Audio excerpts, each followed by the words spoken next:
Premier ministre Ousmane Sonko, à aligner nos actions pour plus d'efficacité et d'efficience pour atteindre les objectifs du projet. Monsieur le ministre d'État, Mesdames et Messieurs, les actions conjointes qui seront entreprises dans ce cadre permettront de mutualiser nos forces autour d'enjeux qui ne peuvent être ni différés, encore moins envisagés avec les recettes du passé. C'est la rupture, c'est une option, c'est un choix. Vous l'avez dit tout à l'heure, lors des conseils de ministres du 2 juillet, Monsieur le Président de la République, Bassirou Diomaye Faye, a insisté sur la nécessité de mettre en œuvre une nouvelle politique industrielle, territorialisée et novatrice. Cela veut dire tout simplement, nous devons réfléchir à industrialiser les 45 pôles, j'allais dire 46, à commencer d'abord par les 8 pôles du projet, ensuite les 14 régions du Sénégal et les 46 départements, tant au niveau industriel qu'au niveau solidaire et social. Cela veut dire que nous devons revoir d'abord notre industrie. Nous devons faire d'abord le bilan des 65 dernières d'échecs industriels, d'échecs d'organisation commerciale qui nous ont conduit justement à ce chômage que nous constatons sur l'ensemble du territoire. Il est aujourd'hui donc impératif, à la lumière des causes de cet échec industriel, de constater que la seule solution, c'est d'endogéniser l'économie, de dynamiser et de cofinancer et de moderniser l'industrie, aussi bien l'industrie solidaire et sociale que le commerce solidaire et social, qu'il soit compétitif et attractif à l'échelle internationale et satisfaisant pour la demande de consommation locale. Aujourd'hui, Monsieur le ministre, nous importons l'équivalent de 6 000 milliards de produits portant sur 2500 différents produits au niveau international. Cela veut dire tout simplement que nous sommes en train d'enrichir d'autres pays, d'enrichir d'autres patrons d'entreprises et de maintenir notre pays dans la dépendance à l'importation. Il est peut-être temps de réfléchir autrement et c'est tout le sens de la rupture du projet du PASTEF. Ce nouveau cadre référentiel vient à son heure au moment où nous nous acheminons vers la tenue des États généraux de l'industrie et du commerce que nous allons organiser les 19 et 20 avril et auxquels nous allons bien sûr vous associer. Ce sera une étape majeure vers la concrétisation de notre ambition commune. Ces États généraux nous permettront de façon inclusive d'abord de comprendre les raisons de notre échec industriel et commercial, les raisons de notre dépendance à l'étranger. Ça nous permettra également de façon inclusive d'identifier d'abord les 8 pôles territoriaux du projet et ensuite d'imaginer 46 zones agropoles ou 46 zones industrielles à travers le pays. Ça nous permettra aussi de dynamiser les petites et moyennes entreprises. C'est pour ça que je me réjouis de la présence de Monsieur le ministre chargé des PME et des directrices générales chargées également de l'ADPME, de tous les directeurs des 2 ministères. Ceci nous permettra de développer les secteurs clés, de favoriser l'émergence de nouvelles filières économiques en phase avec les potentialités économiques locales, de la Casamance au Fouta, en passant par le Baol et le Boundou. De toute évidence, dans cette perspective, le ministère de l'économie, de la microfinance et l'économie solidaire, sociale et solidaire est un partenaire précieux pour mon département. Et la réciproque est aussi vraie. C'est pour ça qu'il est éminemment souhaitable que nos 2 ministères continuent de chercher à renouveler et à dynamiser notre protocole d'accord dans les années à venir. Monsieur le ministre, Monsieur le secrétaire d'État, Mesdames et Messieurs, réussir la transition vers une modernisation du commerce et un développement industriel endogène, social et solidaire par l'économie sociale est bien possible.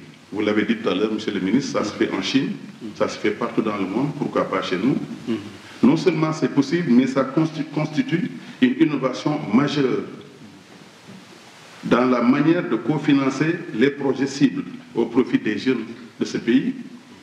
70% de la population a moins de 35 ans et également des femmes de ce pays, j'allais dire des braves femmes de ce pays. C'est cela d'ailleurs, Monsieur le ministre, qui me réjouit de voir inscrites en lettres d'or les orientations très importantes de nos actions futures. Nous avons deux grands projets auxquels nous voulons vous associer. La promotion du Made in Sénégal, que nous allons faire l'année prochaine justement à Osaka, au Japon. Donc c'est l'occasion de vous y inviter.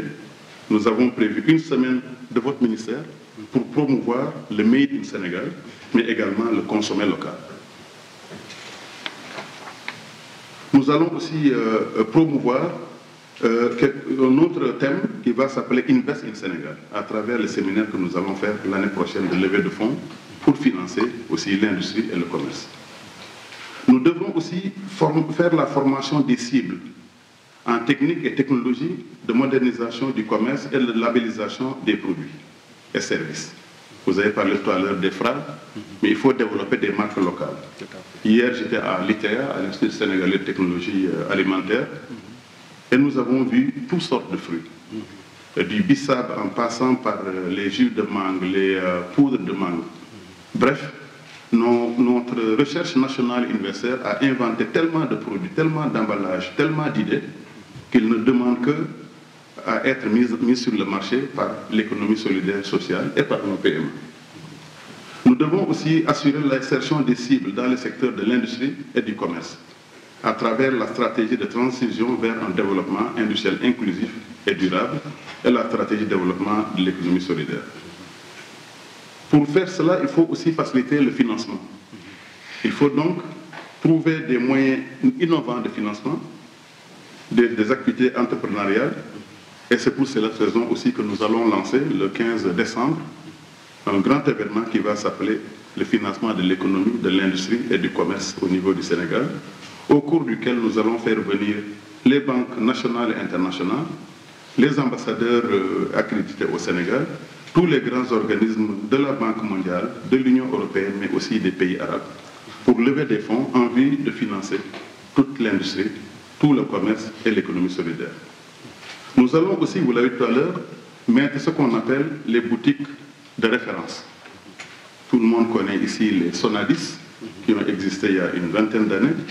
Il s'agit justement, dans le cadre de l'économie solidaire et sociale, de développer 10 000 boutiques sur l'ensemble du territoire, à raison de 2 000 boutiques par année, mais de niveau supermarché, de niveau standard, propre, organisé, qui permettront de créer 30 à 50 000 emplois.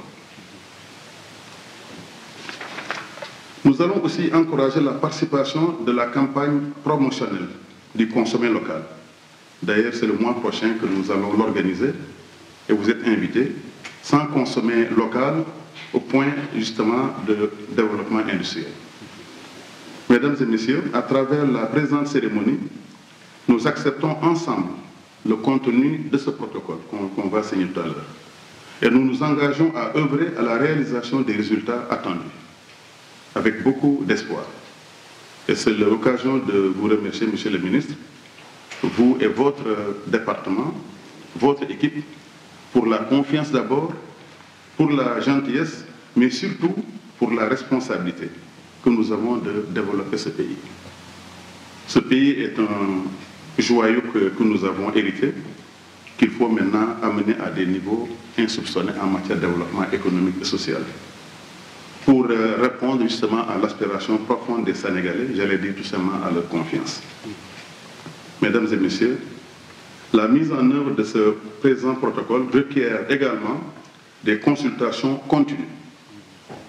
Nous allons organiser dans les mois à venir, dans le cadre de notre campagne de communication et de promotion des États généraux de l'industrie, aller dans les 14 régions au niveau des chambres de commerce, continuer la discussion sur comment développer le Sénégal au niveau industriel et commercial, faire des roadshows pour en parler, faire des coalitions stratégiques avec le patronat, les chambres de commerce, les PME, aussi bien au niveau des universités qu'au niveau justement des organisations syndicales et sociales, avoir le maximum de partenaires diversifiés avec le patronat, aussi bien au niveau central qu'au niveau des entités décentralisées, avec les préfets et les sous-préfets.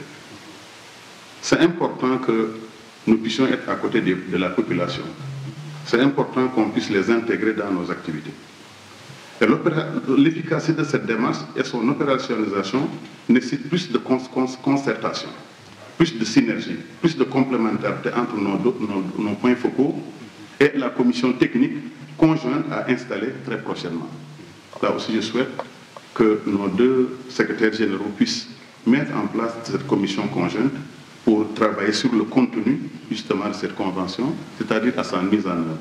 Une chose, c'est de conceptualiser ces collaborations-là. L'autre chose, c'est de les mettre en œuvre pour l'impact que nous y attendons puisse se réaliser.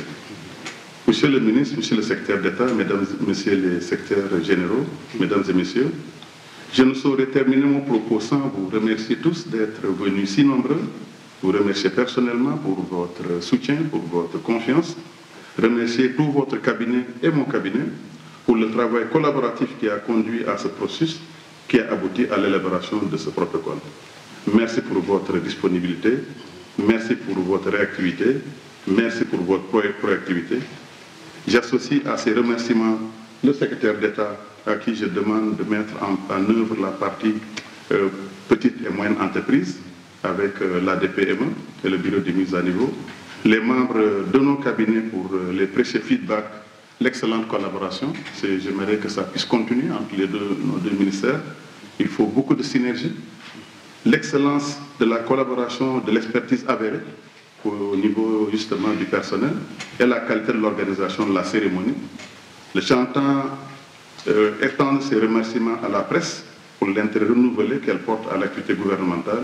Je vous remercie. Merci.